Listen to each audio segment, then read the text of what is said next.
আমি একটি বাড়ির সামনে দাঁড়িয়ে আছি, দেখুন আমার পেছনে খুবই চমৎকার একটি বাড়ি।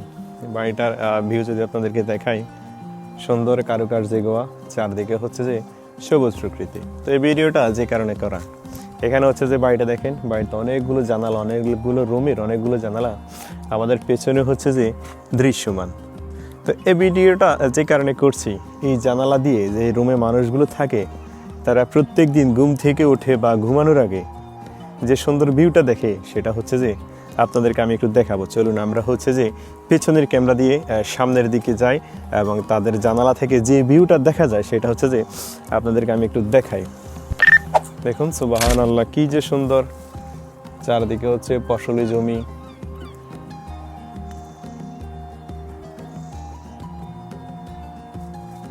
পাহাড়ি উঁচু উঁচু ভূমি সবগুলো, আর এগুলো হচ্ছে যে সবুজ, চারদিকে হচ্ছে যে বিভিন্ন ধরনের ফসলের জমি, বিশেষ করে হচ্ছে যে গম ক্ষেত বা হচ্ছে যে এরকম কিছু দেখা যাচ্ছে। দেখুন কি যে চমৎকার দেখা যাচ্ছে। আর হচ্ছে যে এই ক্ষেতগুলো বা হচ্ছে যে এই ফসলি জমিগুলোর পাশে হচ্ছে যে চমৎকার এই বাড়িটি। চলুন আমরা হচ্ছে এখান থেকে আরেকটু দেখি বাড়িটা, দেখতে দেখতে এখান থেকে চলে যায়। দেখুন খুবই পরিষ্কার পরিচ্ছন্ন এলাকাগুলো, আর হচ্ছে যে কয়েকটি গাড়ি পার্ক করা আছে বাড়িটিতে দেখা যাচ্ছে।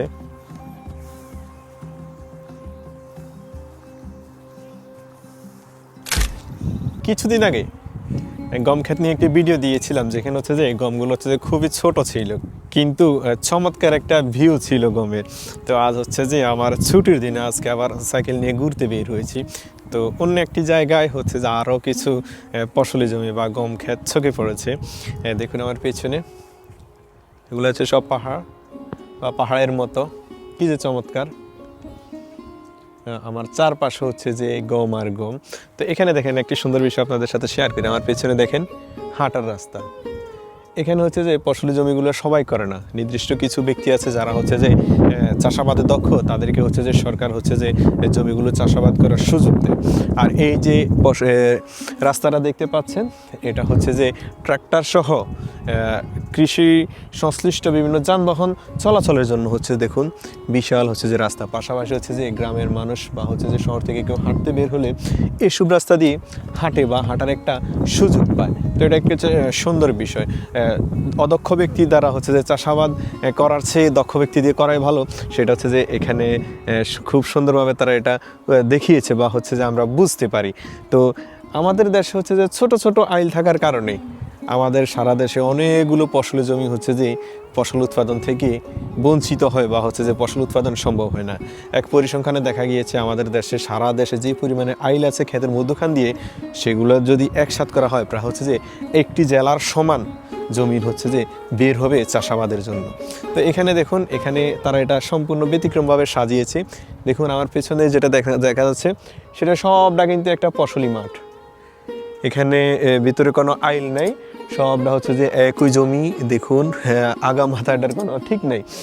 আর এদিকেও সেম অবস্থা দেখুন। আর মধ্যখান দিয়ে হচ্ছে যে এই যে হাঁটার রাস্তা বা হচ্ছে যে কৃষি সংশ্লিষ্ট যে যানবাহন থাকবে, সেগুলো হচ্ছে যে এই রাস্তা দিয়ে চলাচল করবে, এখান থেকে ফসল নিয়ে যাবে বা হচ্ছে যে হাল চাষের যে জিনিসগুলো আছে, সেগুলো হচ্ছে যে যানবাহনগুলো আছে, সেগুলো হচ্ছে যে এই দিক দিয়ে যাতায়াত করবে। তো এটা হচ্ছে যে খুব সুন্দর একটি বিষয়। আপনাদেরকে আমি পেছনের ক্যামেরা দিয়ে দেখাই। হ্যাঁ দেখুন, হয়তো ভিউটা আর একটু সুন্দর আসবে। দেখুন এদিকে হচ্ছে যে সব গম আর গম, একই জমি কিন্তু বিশাল বিশাল জমি, এমনভাবে সুপরিকল্পিতভাবে হচ্ছে যেগুলো চাষাবাদ করা হয়, যার কারণে হচ্ছে যে আইল কেন্দ্রিক যে জমিটা হচ্ছে যে নষ্ট হয় বা হচ্ছে যে আমরা দেখতে পাই। অবশ্য আমাদের দেশের বাস্তবতা আর এদেশের বাস্তবতা সম্পূর্ণ ভিন্ন। আমরা যেহেতু কৃষি নির্ভর একটি দেশ, তাই হচ্ছে যে আমাদের ক্ষেত্রে হচ্ছে যে ভিন্ন রকম পরিস্থিতি আমাদের সামনে উপস্থিত থাকে, তাই সবসময় এদের সাথে তুলনা করা যায়ও না। বাট বাস্তবতা যেটা সেটাই বললাম, আমাদের দেশে যে পরিমাণ হচ্ছে যে আইল কেন্দ্রিক হচ্ছে যে ক্ষেতের চারপাশে যে আইল থাকে, এটা কেন্দ্রিক যে পরিমাণ জমিন হচ্ছে যে আমরা ফসল উৎপাদন করা থেকে বঞ্চিত রাখি, সেটা হচ্ছে যে প্রায় একটি জেলার সমান। এই হচ্ছে পরিস্থিতি। তো আমার পেছনে দেখেন গমগুলো, আর একটি সুন্দর বিষয় দেখেন, গমের পাশে হচ্ছে যে খুব সুন্দর হচ্ছে যে ফুল দেখা যাচ্ছে। আর হচ্ছে যে এই গমগুলো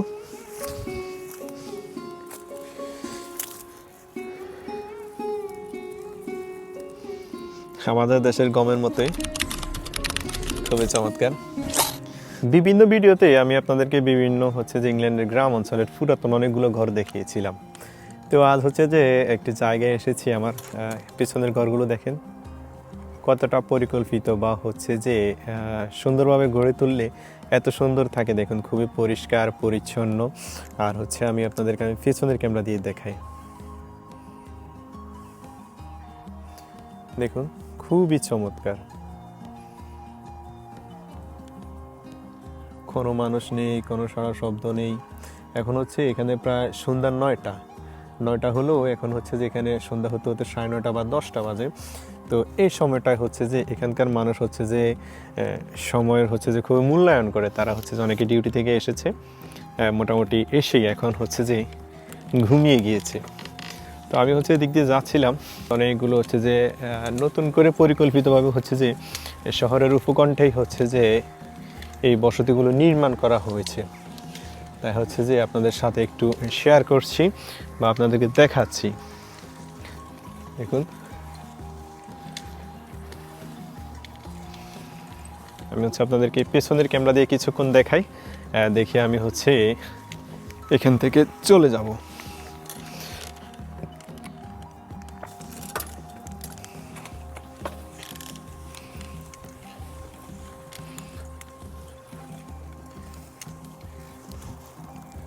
দেখুন কি যে পরিকল্পিতভাবে এগুলো গড়ে তোলা হয়েছে। আর এখানকার মানুষজন সম্ভবত এখন ঘুমিয়ে গিয়েছে, বা হচ্ছে যে অনেকে দেখা যাচ্ছে যে সকাল হলেই ডিউটি আছে, তাই হচ্ছে তারা তাড়াতাড়ি ঘুমিয়ে গিয়েছে, বা হচ্ছে যে তারা সময়ের যে মূল্যায়ন সঠিকভাবে তারা করে থাকে। তাই হচ্ছে দেখুন প্রত্যেকটা বাসা কিন্তু মানুষে পূর্ণ, বা হচ্ছে যে ভাড়া দেওয়ার মতো আর কোনো স্পেস নেই, সবগুলো হচ্ছে যে ভাড়া দেওয়া হয়ে গিয়েছে। তারপরে হচ্ছে যে প্রত্যেকটা বাসায় মানুষ আছে, কিন্তু বাহিরে কোনো মানুষ নেই।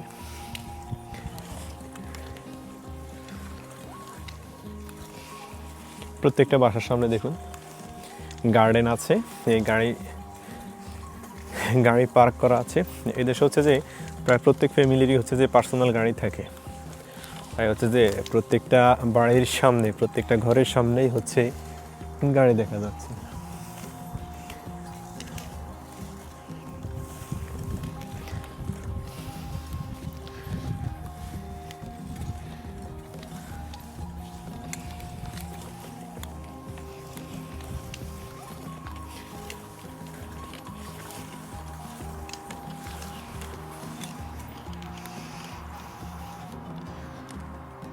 তো ভালো থাকবেন সবাই। পুরাতন অনেকগুলো বাড়ি বিভিন্ন সময় আপনাদেরকে দেখিয়েছিলাম, ঐতিহাসিক বাড়িগুলো। আর এগুলো হচ্ছে যে নতুন নগরায়ণ, বা হচ্ছে যে নতুন পরিকল্পিতভাবে হচ্ছে যে এসব ঘর বাড়ি বিভিন্ন জায়গায় নির্মাণ করা হয় বা হচ্ছে। তাই আপনাদের সাথে শেয়ার করলাম। ভালো থাকবেন সবাই, আল্লাহ হাফেজ।